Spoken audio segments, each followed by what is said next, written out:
Sri Aurobindo once said about the mother, "The one whom we adore as the mother is the divine conscious force that dominates all existence.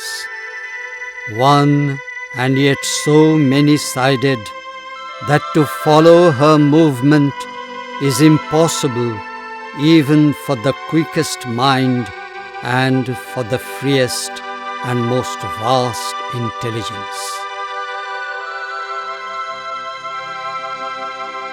The mother is the consciousness and force of the Supreme and far above all she creates.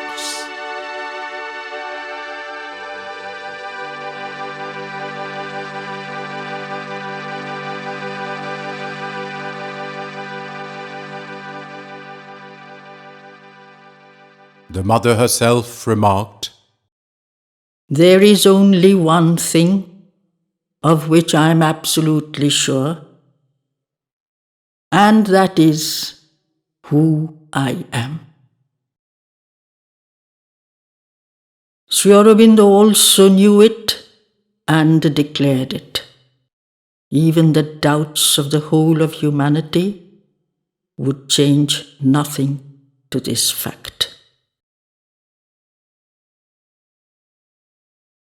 Throughout all this life, knowingly or unknowingly, I have been what the Lord wanted me to be. I have done what the Lord wanted me to do. That alone matters. explaining the mother's true status, Sri Aurobindo said, The divine puts on an appearance of humanity, assumes the outward human nature in order to tread the path and show it to human beings, but does not cease to be the divine. It is a manifestation that takes place, a manifestation of a growing divine consciousness, not human turning into divine. The mother was inwardly above the human even in childhood.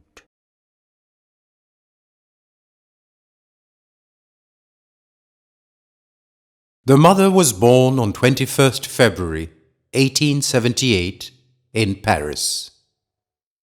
Named Blanche Rachel Mira Alfassa, she lived in France until 1914.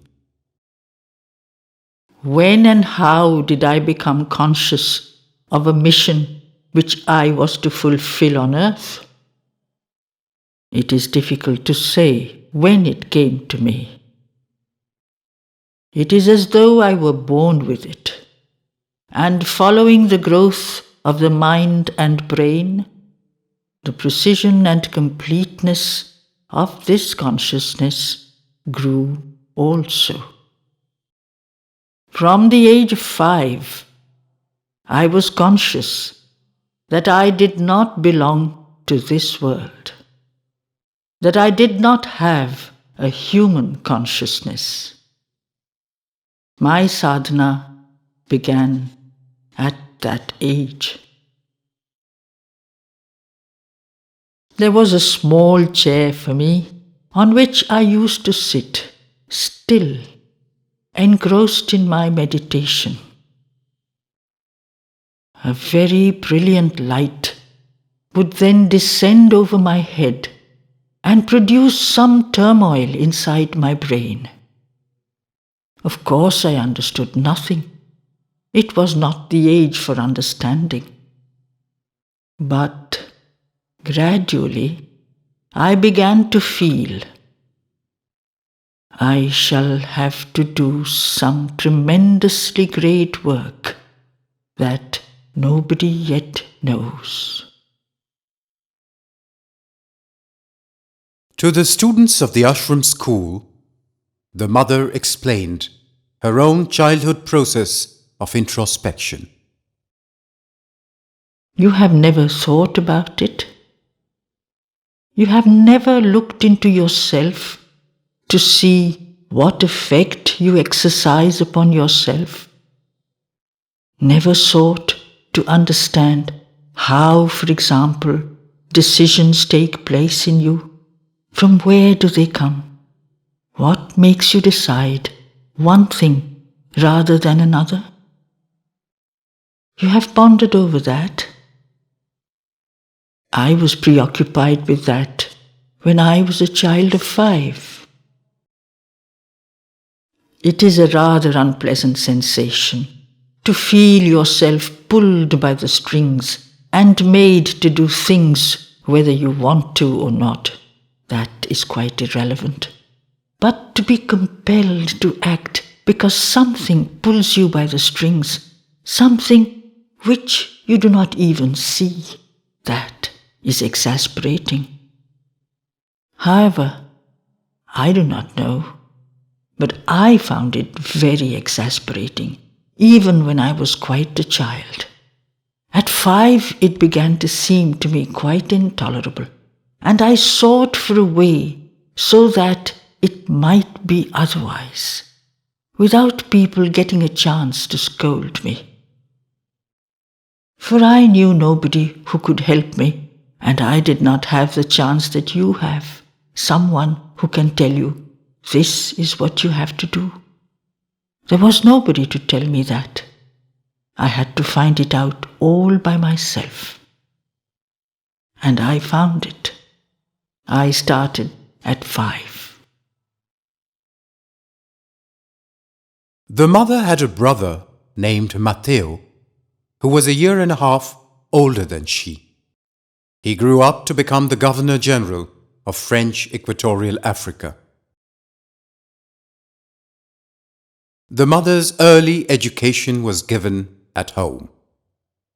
She began going to school only at the age of 9. In the following statement, the mother once spoke of her inner experiences. Between 11 and 13, a series of psychic and spiritual experiences revealed to me not only the existence of God, but man's possibility of uniting with Him, of realizing Him integrally in consciousness and action, of manifesting Him upon earth in a life divine. This, along with a practical discipline for its fulfillment, was given to me during my body's sleep by several teachers, some of whom I met afterwards on the physical plane. Later on, as the interior and exterior development proceeded, the spiritual and psychic relation with one of these beings became more and more clear and frequent. And although I knew little of the Indian philosophies and religions at that time, I was led to call him Krishna, and henceforth I was aware that it was with him whom I knew I should meet on earth one day, that the divine work was to be done. The mother learned occultism at the age of 12, going out of the body into the astral worlds. I practiced occultism when I was 12. But I must say I had no fear. I feared nothing. Later, her occult knowledge saved her from serious injury. Deeply absorbed within herself, she was once crossing a boulevard in Paris. I was walking when I suddenly received a shock, as if I had received a blow, as if something had hit me, and I jumped back instinctively. And as soon as I had jumped back, a tram went past. It was the tram that I had felt at a little more than arm's length. It had touched the aura of protection. It was very strong at that time. I was deeply immersed in occultism, and I knew how to keep it. The aura of protection had been hit, and that had literally thrown me backwards, as if I had received a physical shock. And what insults from the driver! I jumped back just in time, and the tram went by. When she was 15, the mother joined the Académie Julian in Paris to learn to sketch and paint. This well-known academy was probably the only one which conducted classes for women at the time. She studied there for 4 years.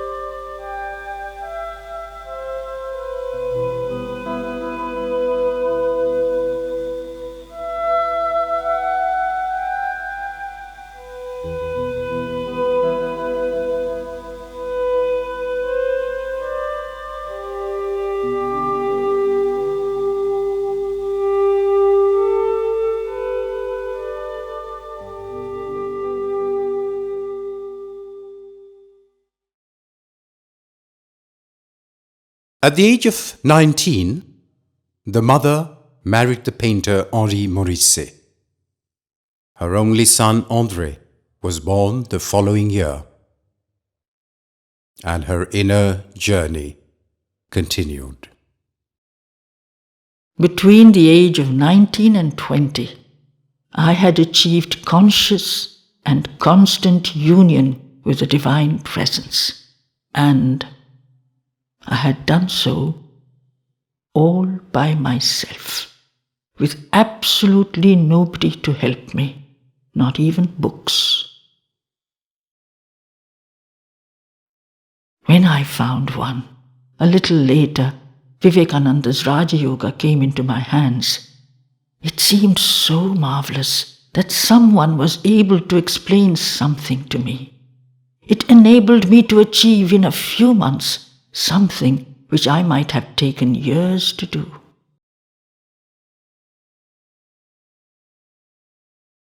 Around the age of 20, the mother met an Indian in France who spoke to her about one of India's greatest scriptures, the Bhagavad Gita.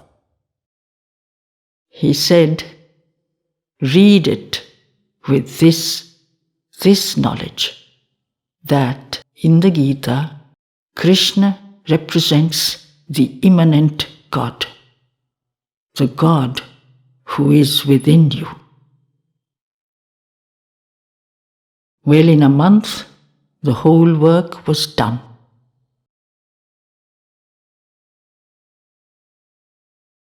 In the early 1900s, the mother met the occult adepts Max Théon and his wife. In 1906 and 1907, she visited Tlemcen, Algeria, to study occultism under them. Once, Madame Théon sent flower petals to the mother, saying they would give her protection and strength. She kept these petals in a case around her neck. Then one day, she suddenly felt depleted, as though a support had been taken away. In the evening, she discovered that all the petals had somehow fallen out. There was not one petal left. Then I really knew that they carried a considerable charge of power, for I had felt the difference without even knowing the reason. I didn't know the reason, and it made a considerable difference. So it was after this that I saw how one could use flowers by charging them with forces. They are extremely receptive. From 1912, the mother began to note down in her diaries the experiences she had while meditating in her room, Rue du Val-de-Grâce in Paris. Most of these notes were written between 1912 and 1917.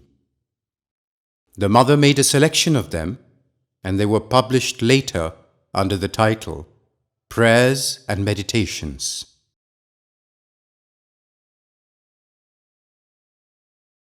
Sri Aurobindo emphasized that from the beginning, the mother and himself followed the same sadhana. Mother was doing yoga before she knew or met Sri Aurobindo, but their lines of sadhana independently followed the same course. When they met, they helped each other in perfecting the sadhana. Between 1911 and 1913, the mother met small groups of seekers in Paris and gave a number of talks which later appeared in a book entitled Words of Long Ago. She was soon to embark on the fulfillment of a long-cherished dream, to go to India, the country, as she wrote, she had always seen as a true mother country.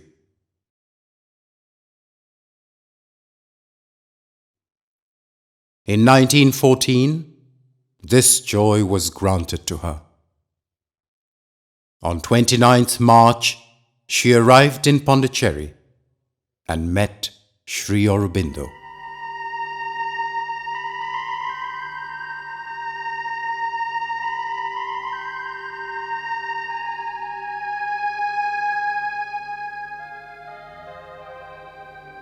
As soon as I saw Sri Aurobindo, I recognized in him the well-known being whom I used to call Krishna. And this is enough to explain why I am fully convinced that my place and my work are near him in India.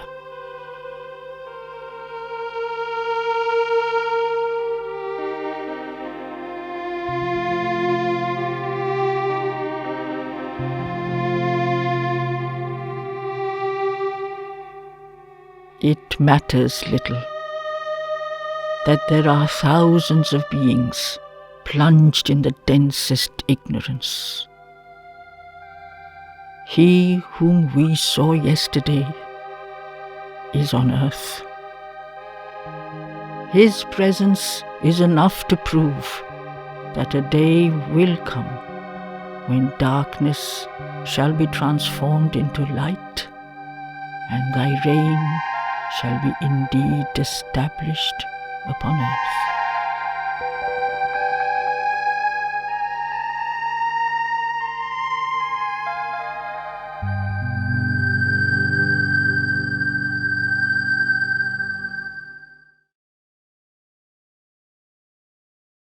Nalini Gupta recalls what Sri Aurobindo said about the mother.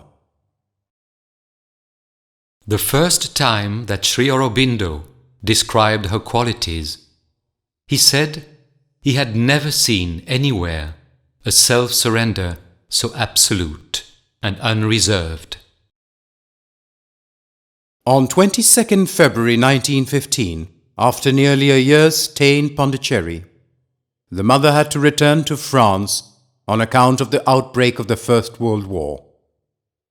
For the next 5 years, she remained in touch with Sri Aurobindo through correspondence.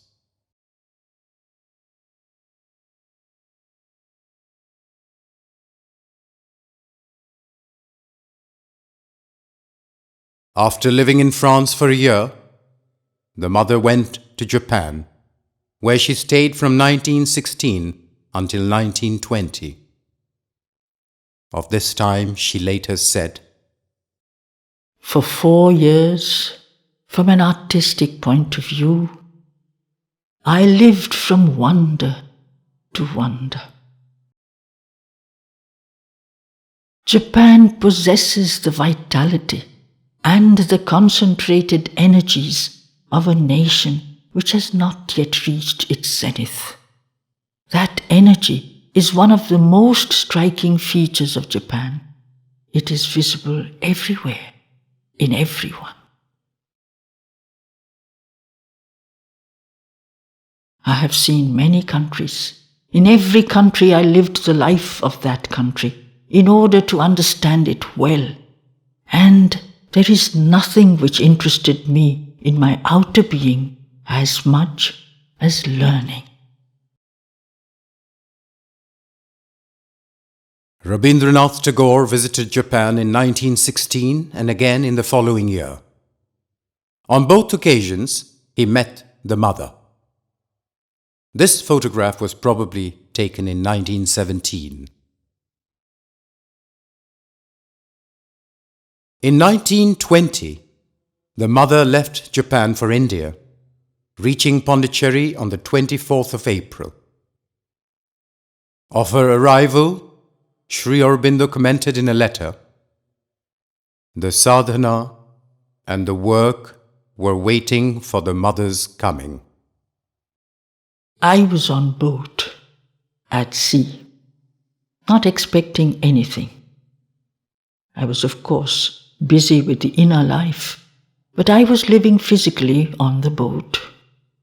When, all of a sudden, abruptly, about 2 nautical miles from Pondicherry, the quality, I may even say the physical quality of the atmosphere, of the air, changed so much that I knew we were entering the aura of Sri Aurobindo.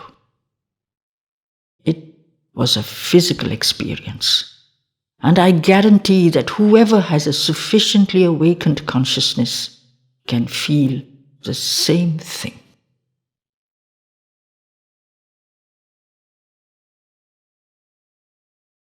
In the early 20s, the disciples met Sri Aurobindo occasionally and used to meditate with him every afternoon. But from 1926, Sri Aurobindo began to gradually withdraw, and the disciples started meditating with the mother. At first, the mother was called Meera. Then from around September 1926, she started to be called the mother. As Nolinikant Gupta recalled, In the beginning, Sri Aurobindo would refer to the mother quite distinctly as Meera. No one knows for certain on which particular date, at what auspicious moment, the word mother was uttered by the lips of Sri Aurobindo. But that was a divine moment in unrecorded time, a moment of destiny in the history of man and earth. For it was at this supreme moment that the mother was established on this material earth in the external consciousness of man.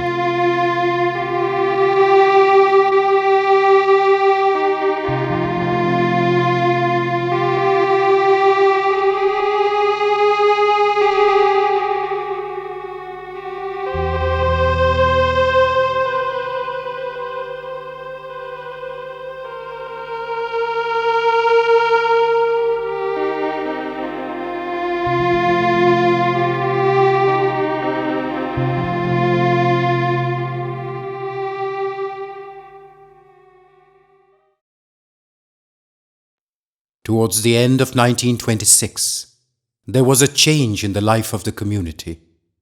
The spiritual atmosphere in the ashram was being gradually charged with increasing power and purpose during the years 1922, 1926. And this concentration rose to a high intensity in the weeks following Sri Aurobindo's birthday on 15th August 1926, culminating in the Siddhi of 24th November, signifying the descent of the overmental force.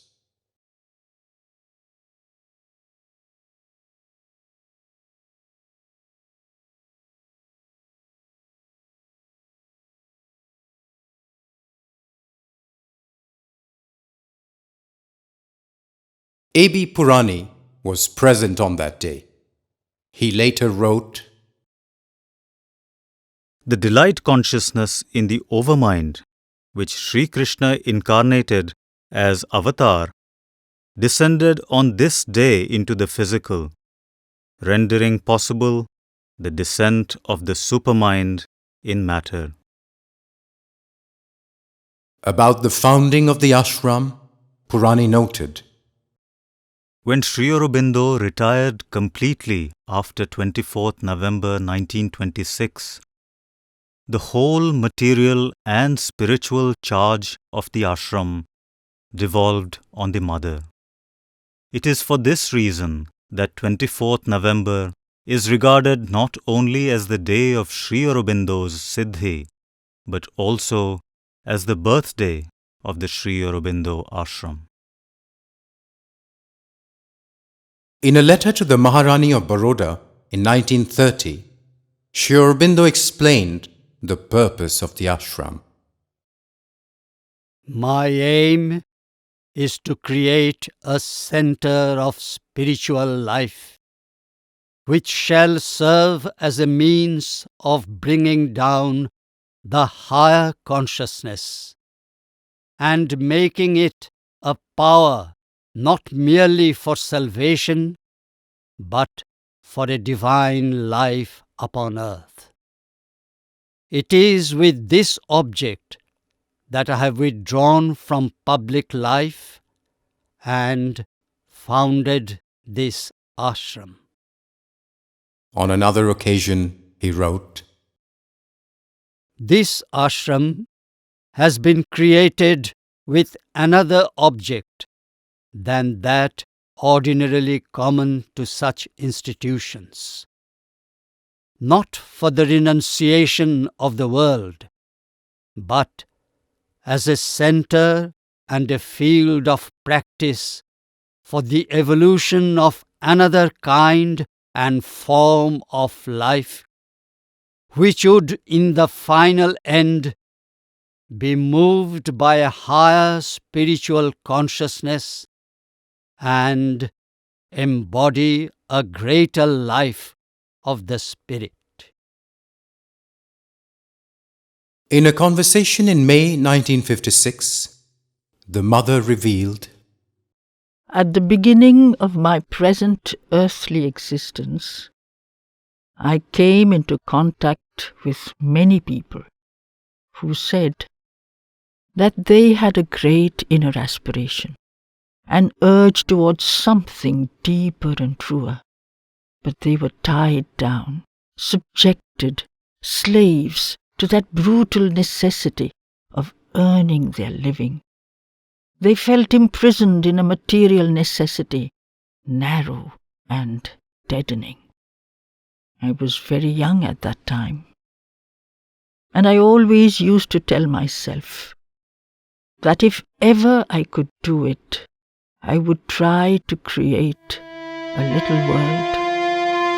Oh, quite a small one, but still, a small world where people would be able to live without having to be preoccupied with food and lodging and clothing and the imperative necessities of life, so as to see whether all the energies freed by this certainty of a secure material living would turn spontaneously towards the divine life and the inner realization.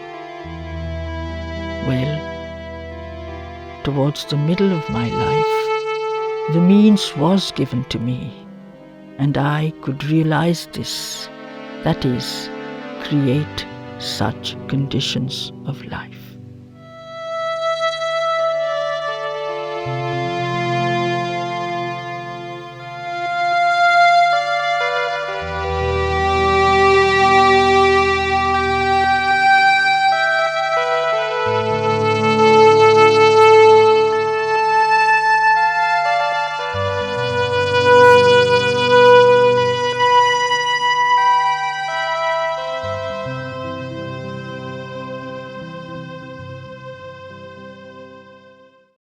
Writing about his system of yoga, Sri Aurobindo said, What is known as Sri Aurobindo's yoga is the joint creation of Sri Aurobindo and the Mother.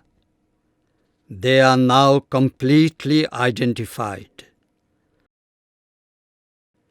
Know that the Mother's light and force are the light and force of the truth.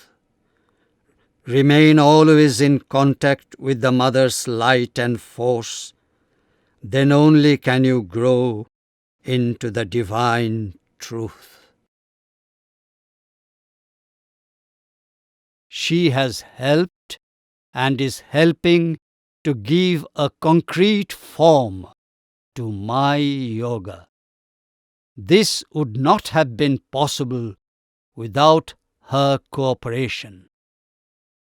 One of the two great steps in this yoga is to take refuge in the Mother.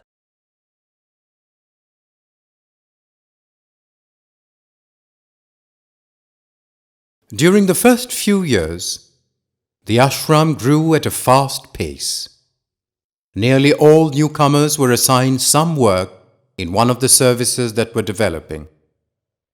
This was a brilliant and extraordinary time. As the Mother later recalled, a very brilliant creation was worked out in extraordinary detail, with marvelous experiences, contacts with divine beings, and all kinds of manifestations which are considered miraculous. Experiences followed one upon another, and, well, things were unfolding altogether brilliantly, and, I must say, in an extremely interesting way. One day, I went as usual to relate to Sri Aurobindo what had been happening. We had come to something really very interesting, and perhaps I showed a little enthusiasm in my account of what had taken place.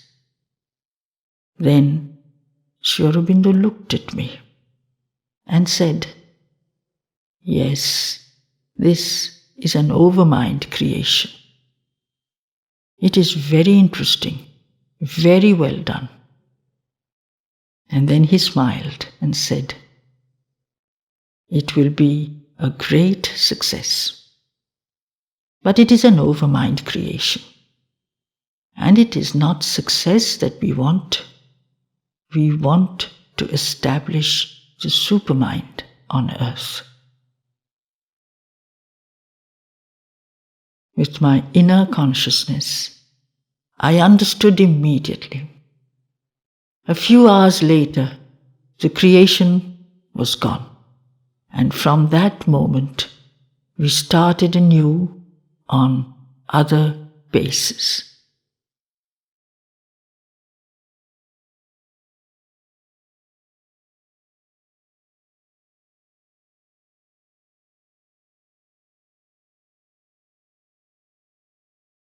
Amal Kiran explained why this great change took place. Instead of bringing down the great gods, the effort now was to start from the bottom, not from the top, to dig, as it were, into the subconscient and gradually prepare the purification of the human consciousness and nature, and bring out what Sri Aurobindo had called the psychic being. Thus, the evolutionary creature would develop slowly, gradually, with a lot of hardships but still with a sure footing. Narayan Prasad, a disciple, gave us a glimpse of ashram life at that time. In the 30s, the atmosphere of sadhana was marked by a spirit of self-imposed discipline. Everybody was careful not to do anything that the mother might not approve of. That was almost the law that ruled our life. We knew only one delight: to sense what the mother would like us to do, and then to act accordingly. The evening service in the dining room being over by sunset, hardly anybody could be seen in the streets except for some urgent work. Day and night were divided between work and rest, sadhana pervading both as far as possible. Nirodbaran recalled the day he arrived in the ashram. The simple beauty, purity, and quietness of the atmosphere and the dedication of the sadhaks were emblematic of the soul's aspiration for the highest and impressed me deeply. For them, the Mother and Sri Aurobindo were the highest incarnate upon earth.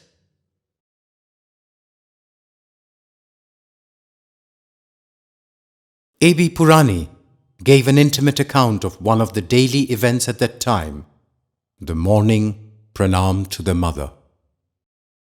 A major feature of the sadhana in those days was pranam. Each morning, the sadhaks assembled in the pranam hall, now called the meditation hall, and after the mother had seated herself, approached one by one and made obeisance. The mother looked deeply at each sadhak, before and after he made pranam, and gave him her blessings, sometimes by placing both her hands on his head. Before the sadhak left, the mother gave him a specially chosen flower. To the mother, each flower had a particular significance or power, and could be used by her as a vehicle of her force. The whole purpose of pranam was to give the mother an occasion to infuse her force into the sadhaks. At the same time, it gave them a chance to open themselves to her influence and to offer themselves to the divine through her. The soup ceremony was a very important function every evening. At about 8, the mother would take her seat in front of a cauldron of soup and a small group of disciples. She would go into a trance. Amal Kiran, who was present, recollects, After some minutes, with her eyes still shut, she would spontaneously stretch out her arms, and her palms were poised over the cauldron.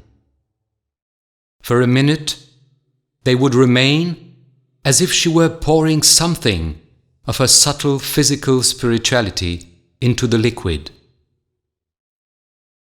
After a while, her eyes opened and she withdrew her hands. Then the distribution started. The occult truth behind the ceremony was that she was putting something of her own spiritualized, subtle physical substance into the soup in our cups.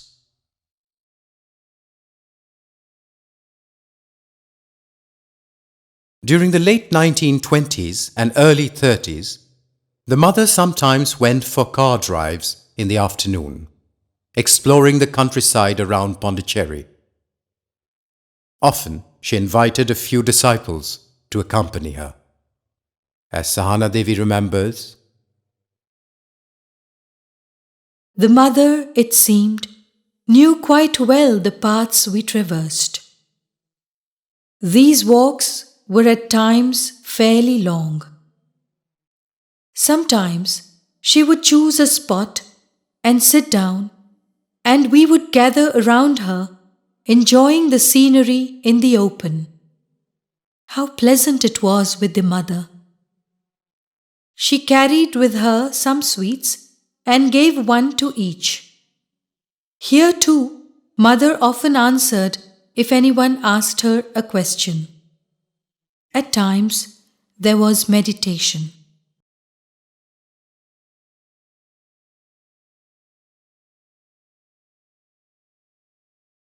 The balcony darshan of the mother, which became such an important part in the life of the ashram, started in an unusual way. As Sahana Devi recounts, For many years, from 1938, the mother could be seen on the north balcony adjoining Pavitra's room. She used to look towards the east before sunrise ere the morning was bright.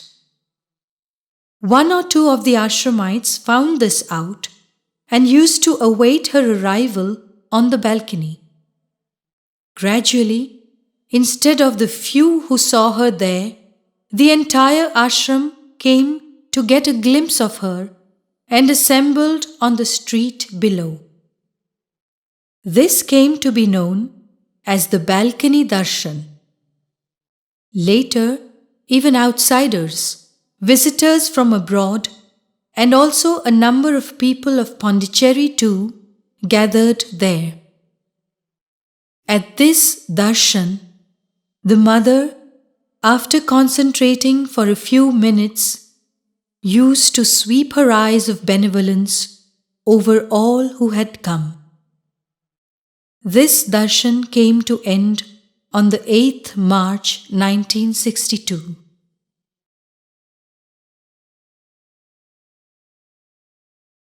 flowers have always played a significant role in the ashram. Sahana Devi writes, The part flowers have played in the ashram has been quite unique, perhaps astonishing to an observer from outside. Flowers have always had a deep rapport with life lived here. Each flower was recognized by its inner vibration by the mother and named by her according to its significance. About flowers, the mother once said, I can repose my consciousness more easily in a flower than in a human being. Flowers have a wonderful capacity to assimilate. I transmit a part of my consciousness through flowers to everyone. It then depends upon the receptivity of the person concerned.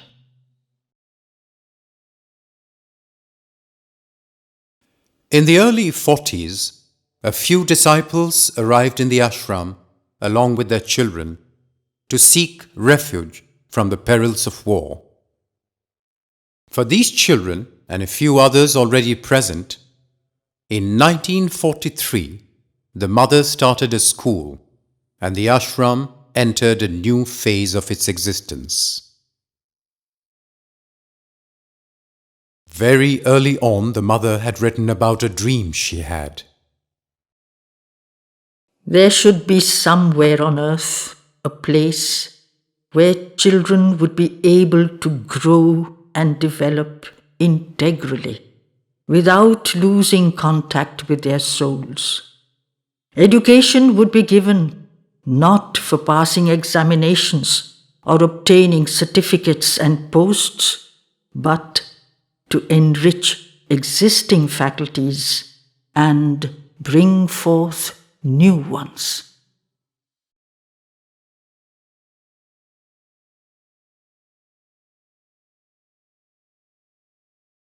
Sri Aurobindo said, Man is inwardly a soul and a conscious power of the divine.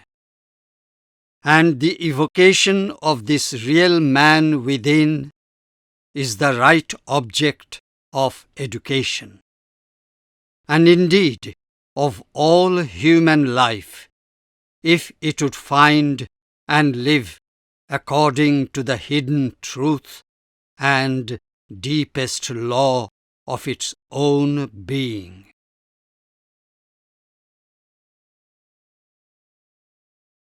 The mother herself was one of the first teachers.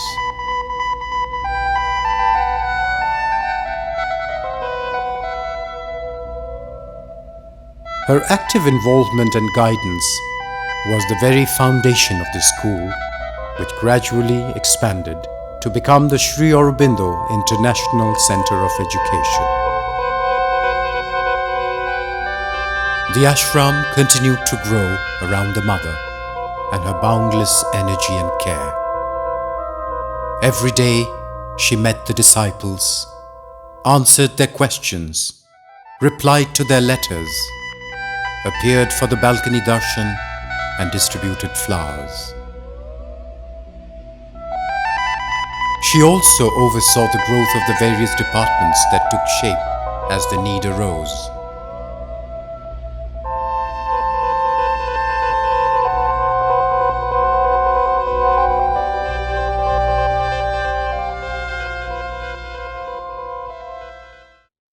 The mother herself played tennis and took keen interest in the sporting and cultural activities in the ashram.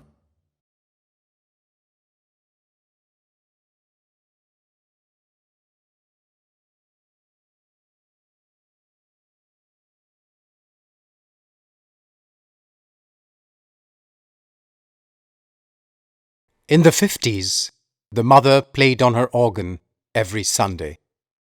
Music was for her a means of bringing down the higher consciousness from what she called the world of harmony. Her music became the source of inspiration for some disciples, notably Sunil. Between 1950 and 1958, the mother held classes for the children at the playground. Gradually, some disciples joined them as well. The mother would read some passages from Sri Aurobindo's books, comment on them, and answer questions, always trying to awaken the thirst for progress and the aspiration to live a truer and more conscious life. These answers were recorded and published under the title Questions and Answers.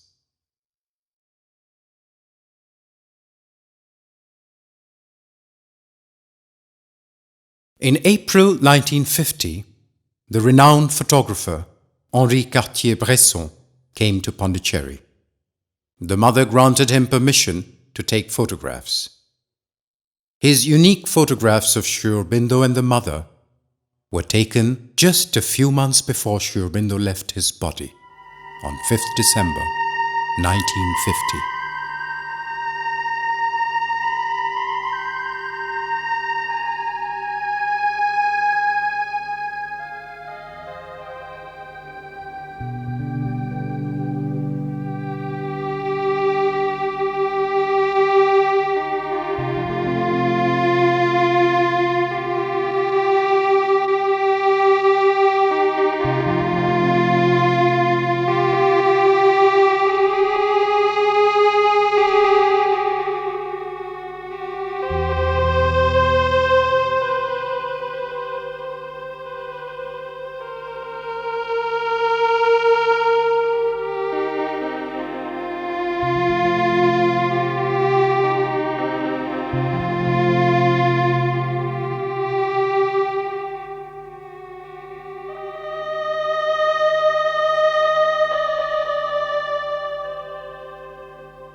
During his lifetime, Sri Aurobindo endeavored to bring down upon earth a new spiritual power he called the supermind.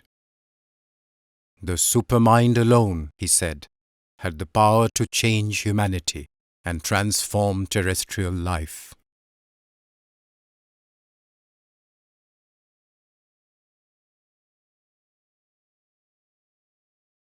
But for that to happen, the mother's physical presence was necessary.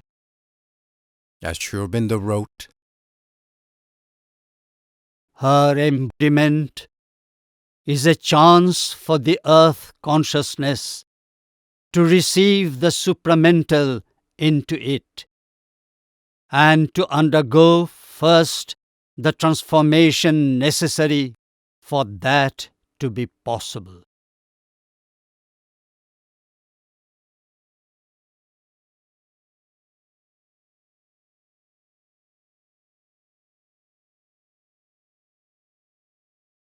on 29th February 1956, the mother had the vision and experience of the manifestation of this new power and consciousness upon earth. She declared, My Lord, what thou hast wanted me to do, I have done. The gates of the supramental have been thrown open, and the supramental consciousness, light and force are flooding the earth.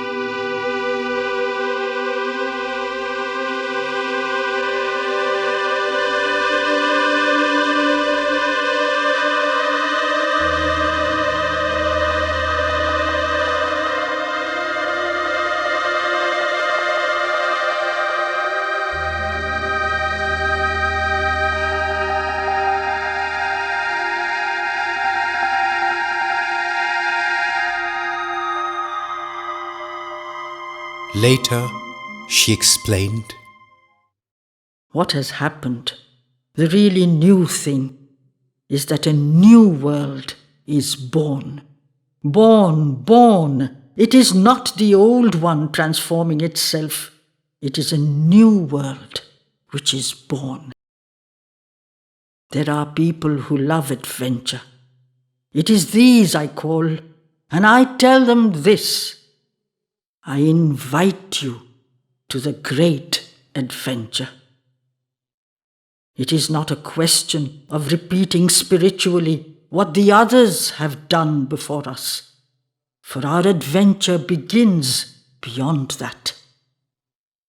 One must put aside all that has been foreseen, all that has been devised, all that has been constructed, and then set off walking into the unknown, and come what may. as early as the 30s, the mother had dreamt about creating an ideal city.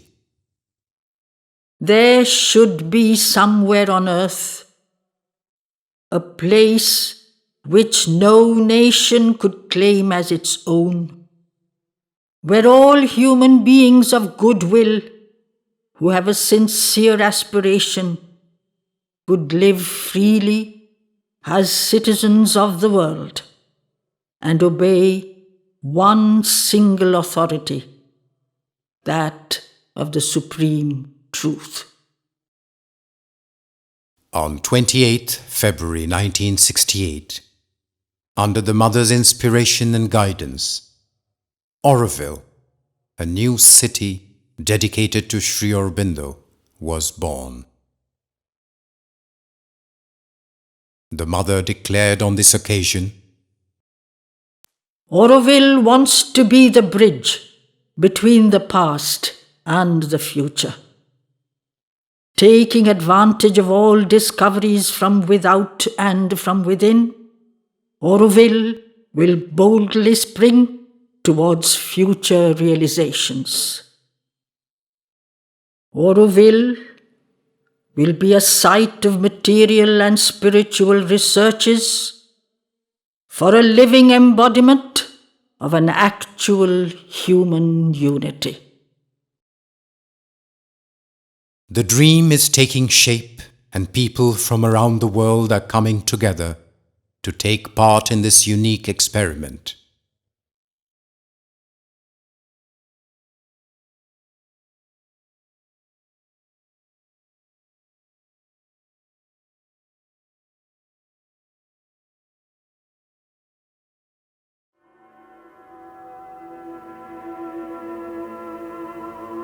Le monde se prépare à un grand changement.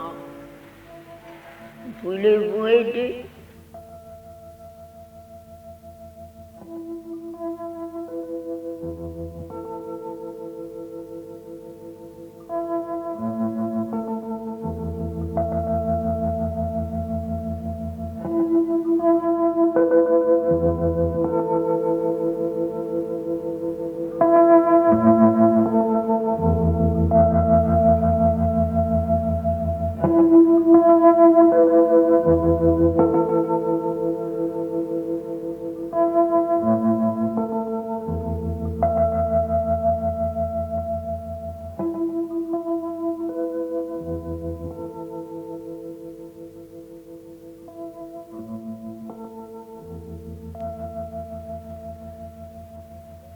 The world is preparing for a big change. Will you help?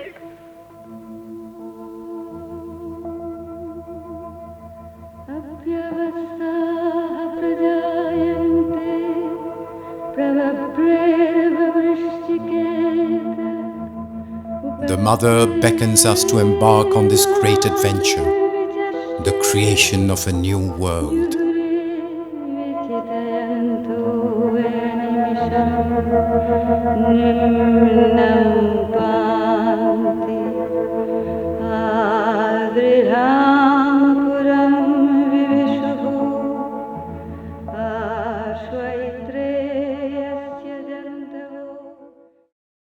Remember the Mother, and though physically far from her, try to feel her with you and act according to what your inner being tells you would be her will. Then you'll be best able to feel her presence and mine, and carry our atmosphere around you as a protection and a zone of quietude and light accompanying you everywhere.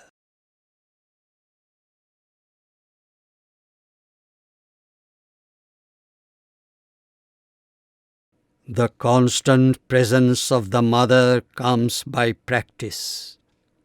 The divine grace is essential for success in the sadhana, but it is the practice that prepares the descent of the grace. You have to learn to go inward, ceasing to live in external things only. Quiet the mind and aspire to become aware of the Mother's workings in you.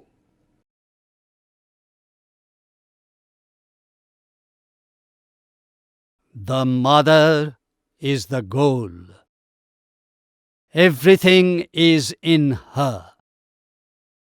If she is attained, all is attained. If you dwell in her consciousness, everything else unfolds of itself.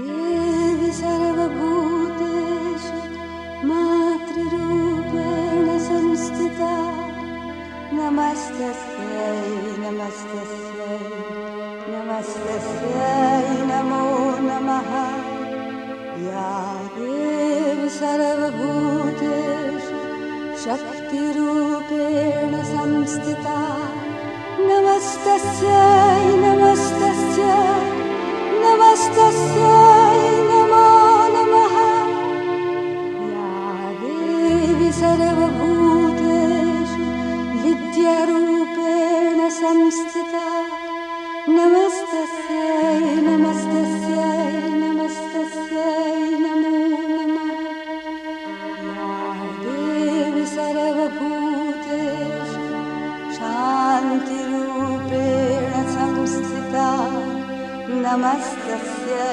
नमस्तस्यै नमस्तस्यै नमो नमः नमस्तस्यै नमस्तस्यै नमस्तस्यै नमो नमः